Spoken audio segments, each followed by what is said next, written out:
শীতের সকালে নিজে গাছ থেকে পেরে রস খাওয়ার মজাটাই আলাদা। এই জন্য ভোর 5টার সময় উঠে আমরা চলে যাই মাঠে, যে আজকে সকলে মিলে গাছ থেকে পেরে একেবারে টাটকা রস খাবো।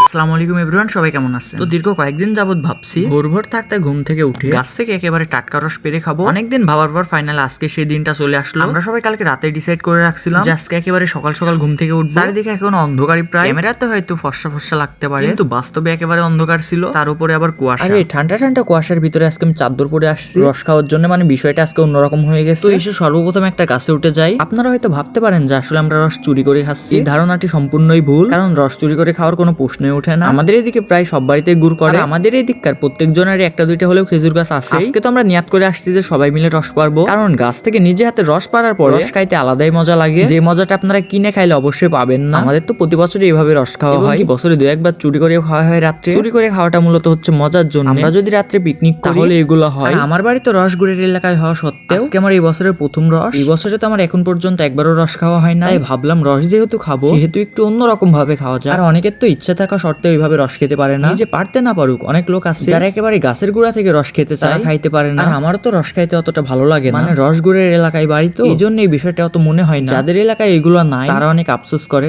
ইস যদি আমাদের এলাকায় এইসব খেজুরের গাছ থাকতো তাহলে তো প্রতিদিন সকালে যে রস খেতাম। কিন্তু বিশ্বাস করেন, আপনার বাড়ি যদি রসগুড়ের এলাকায় হয়ে থাকে তাহলে রসগুড়ের উপর বেশি ইন্টারেস্ট থাকবে না, কারণ যে জিনিসটা আপনার চোখের সামনে সবসময় ঘুরঘুর করবে এটা আপনারও সবসময় দেখতে ভালো লাগবে না। আমাদের এই জায়গার রসগুলো পারা সম্পূর্ণই শেষ। আমরা তো ভাবছিলাম যে এখানেই ভালো রস পাওয়া যাবে, কিন্তু না, এসে দেখি যে সম্পূর্ণই ঘোলা রস। সেটা তো এমনি সমস্যা হয়, তারপরে আবার ঘোলা রস। তো এই জায়গায় খালি খাটনিই হলো, ভালো রস আর পাওয়া হলো না। এই জন্য চলে যাই আমরা আবার আরেক জায়গায়। এখানে অনেক গাছ পাওয়ার পরে 2টা গাছের রস অনেক ভালো ছিল। আমাদের তো আজকে খাওয়ার ইচ্ছাই চলে গেছিল, আজকেও হয়তো আমাদের রস খাওয়াটা হবে না। রস যেহেতু পাইছি তাই আমরা নিজেদের মধ্যে গন্ডগোল শুরু করে দিচ্ছি, কারণ অনেক খাটনি করার পরে ফাইনালি রসটুকু পাইছি। এখানে তো প্রায় অনেক রস ছিল, যেই গ্লাসগুলো নিয়ে গেছি ওইটা তো প্রায় 30 গ্লাস হবে। আমাদের তো বাড়ি থেকে গ্লাস আনতে মনে নাই, এই জন্য আমরা স্পিরিটের বোতল কেটে গ্লাস বানাইছি। আর বাড়ি থেকে যদি গ্লাস আনতাম তাহলে একটা আনতাম, তো একটা বোতলে 2টা হয়ে গেল। সবকিছুই রেডি করা শেষ হলে আমরা আস্তে আস্তে খেতে থাকি। আজকের রসটা একেবারে কড়া মিষ্টি ছিল, একেবারে টাটকা রস, তার উপরে আবার কড়া মিষ্টি। আজকে আমরা 3জন মিলে তো অনেক রস খাইছি। আর আমাদের আসিফ মামু সে তো একেবারে 15 থেকে 20 গ্লাস রস খেয়ে নিচ্ছে। সেখানে গিয়ে তো আসিফ মামুর সাথে একটা অঘটন ঘটে যায়। সেই অঘটনের কথা নাই বলি, না হলে আমার আসিফ মামুর প্রেস্টিজ একেবারে শেষ হয়ে যাবে। সেখানে আমাদের রস খাওয়া শেষ হলে রসের নাড়িগুলো সবগুলো এক জায়গায় করে বাড়ির দিকে আনতে থাকি, কারণ আমাদের অনেক বেলা হয়ে গেছিল। আমরা যাওয়ার পরে এই রসগুলো জাল দিয়ে গুড় করবে। আজকে যেহেতু অনেক কি আর কি ফাইজলামি হয়েছে, তাই রসগুলো পারতে অনেক দেরি হয়ে গেছে। রস খাওয়ার মাঝখান দিয়ে আজকের ভিডিওটি এখানেই শেষ করছি। আর হ্যাঁ, আপনারা কি এখনো খেজুরের রস খেয়েছেন নাকি অবশ্যই জানাবেন। যারা ফেসবুক পেজ থেকে ভিডিওটা দেখে থাকছেন তারা অবশ্যই পেজটাকে ফলো করবেন, আর ইউটিউব থেকে দেখে থাকলে অবশ্যই সাবস্ক্রাইব করতে ভুলবেন না। আপনি যদি টিকটক থেকে আমাদের ভিডিওটা দেখে থাকেন তাহলে টিকটক আইডির বায়োতে আমাদের ফেসবুক পেজ আর ইউটিউব চ্যানেল লিংক দেওয়া আছে, আপনারা চাইলে ভিজিট করে আসতে পারেন। সবাই ভালো থাকবেন, সুস্থ থাকবেন, আল্লাহ হাফেজ।